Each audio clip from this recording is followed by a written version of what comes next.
V.N. Janaki கேரளாவில் உள்ள வைக்கம் என்ற ஊரை சேர்ந்த நாராயணனின் மகள். பிராமண குலத்துல பிறந்தவங்க. இவங்களோட தந்தையின் சகோதரர், அதாவது இவருடைய சித்தப்பா பாபநாசம் சிவன் கர்நாடக சங்கீத நிபுணர். பல பாடல்களை எழுதி இசையமைத்தவர். இவர் சில காலம் பாபநாசத்தில் வசித்ததால் அந்த ஊர் பெயர் அவர் பெயரோட ஒட்டி கொண்டது. கலை குடும்பத்தைச் சேர்ந்த ஜானகி தோழி பெண் வேடத்துல நடிக்க தொடங்கி அபூர்வ சிந்தாமணியில் உச்ச நட்சத்திரமானாங்க. எம்ஜிஆர் திரையுலகில் வாய்ப்பு தேடிக் கொண்டிருந்த போது ஜானகி பெரிய ஸ்டாராக இருந்தாங்க. இவங்க 1950 மருதநாட்டு இளவரசி படத்துல எம்ஜிஆர் உடன் கதாநாயகியாக நடிக்க ஒப்பந்தமானாங்க. அப்போதுதான் இவர்களுடைய சந்திப்பும் தொடங்கியது. 1936 சதிலீலாவதி படத்துல இன்ஸ்பெக்டர் வேடத்துல எம்ஜிஆர் அறிமுகமானாரு. இதனைத் தொடர்ந்து சிறு வேடங்கள், ஆனால் முக்கியமான துணை கதாபாத்திரங்களை ஏற்று எம்ஜிஆர் நடித்து வந்தாரு. 1947 ராஜகுமாரியில் கதாநாயகன் அந்தஸ்து கிடைத்தது. ஆனால் அதற்கு பிறகும் அவர் அபிமன்யுவில் அர்ஜுனன் வேடம், ராஜமுக்தியில் தளபதி வேடம், ரதன்குமாரியில் பாலதேவன் என்ற துணை கதாபாத்திரங்களை தான் நடிச்சாரு. ராஜகுமாரிக்கு அடுத்து அவர் கதாநாயகனாக நடித்த படம் தான் மோகினி. இதில் V.N. ஜானகி இவருக்கு ஜோடியாக நடிச்சாங்க. T.S. பாலையா வில்லனாக நடித்தாரு. ஆனா படம் திட்டமிடப்பட்ட போது எம்ஜிஆர் வில்லனாகவும் பாலையா கதாநாயகனாகவும் நடிப்பதாக இருந்தது. ஆனால் எம்ஜிஆர் தயாரிப்பாளர் மனதை மாற்றி ஜானகியை ஜோடியாக ஏற்றாரு. அப்போதே அவருக்கு ஜானகியை மிகவும் பிடித்திருந்தது.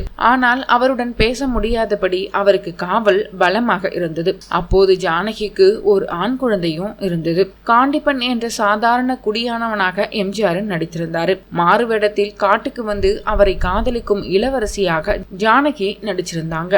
கலைஞர் கருணாநிதியை திருவாரூரில் இருந்து வரவைத்த எம்ஜிஆர் இயக்குனர் காசிலிங்கத்திடம் அறிமுகப்படுத்தி அவரையே கதை வசனம் எழுத வைத்தாரு. இந்த படம் ஏறத்தாழ அடிமை பெண்ணுக்கு முன்னோடி என்று சொல்லலாம். இதில் ஜானகி எம்ஜிஆருக்கு சண்டை பயிற்சி அளித்து அவரை ஒரு வீரராக மாற்றுவாங்க. இந்த படத்தின் படப்பிடிப்பின் போது எம்ஜிஆர் ஜானகி காதல் வளர்ந்தது.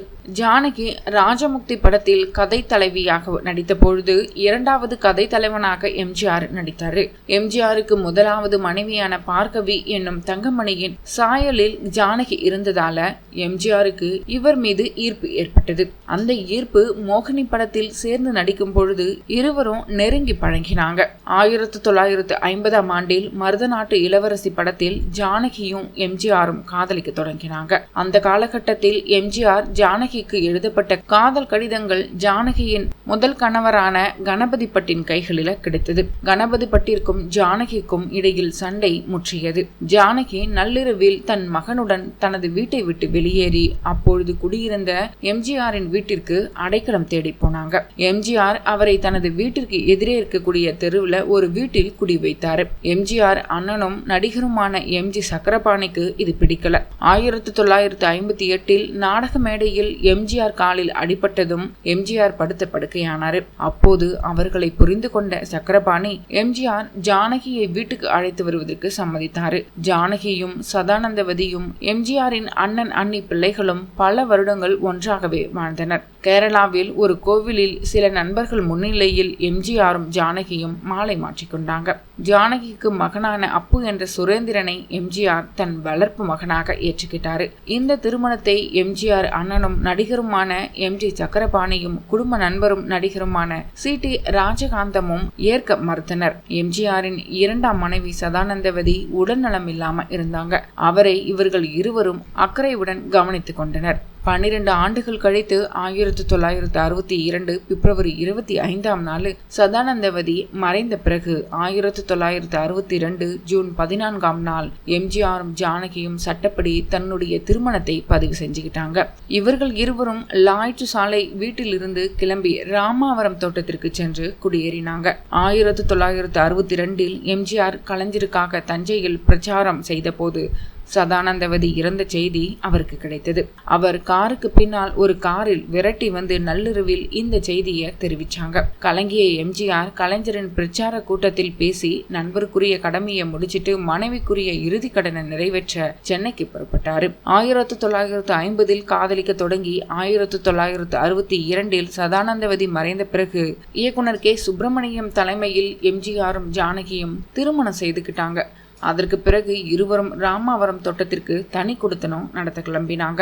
1967க்கு பிறகு ஜெயலலிதா சில காலம் வந்து ராமாவரத்தில் தங்கியிருந்த போது ஜானகி சக்கரபாணி குடும்பத்துடன் தங்கும்படி அனுப்பி வைக்கப்பட்டாங்க. இப்போதும் சக்கரபாணியால தன் தம்பியை கண்டிக்க முடியல. ஜெயலலிதா ராமாவரத்தை விட்டு வெளியேறியதும் ஜானகி தான் இனி தனியாளாக இருக்கக்கூடாது என்பதை உணர்ந்து தன் அண்ணன் பிள்ளைகளை தன்னுடன் வீட்டில் வைத்து வளர்த்தாரு. ஜானகியை திருமணம் செய்து எம்ஜிஆர் அழைத்து வந்த போது அவர் மகன் சுரேந்திரனையும் சேர்த்து அழைத்து வந்தாரு. தன் அண்ணன் சக்கரபாணியின் குழந்தைகளுடன் சுரேந்திரனும் சேர்ந்து படித்து வளர்ந்தாரு. அவருக்கு ஒளிப்படத்துறையில் அபார அறிவு இருந்ததாம். 1000ல் ஒருவன் படம் பிடிக்கும் போது கப்பல் அசைவதை காட்டுவதற்கான கேமரா உத்தி ஒன்றை சுரேந்திரன் தான் தெரிவித்திருக்கிறாரு. சுரேந்திரன் தற்போது அமெரிக்காவில் வசிக்கிறார்.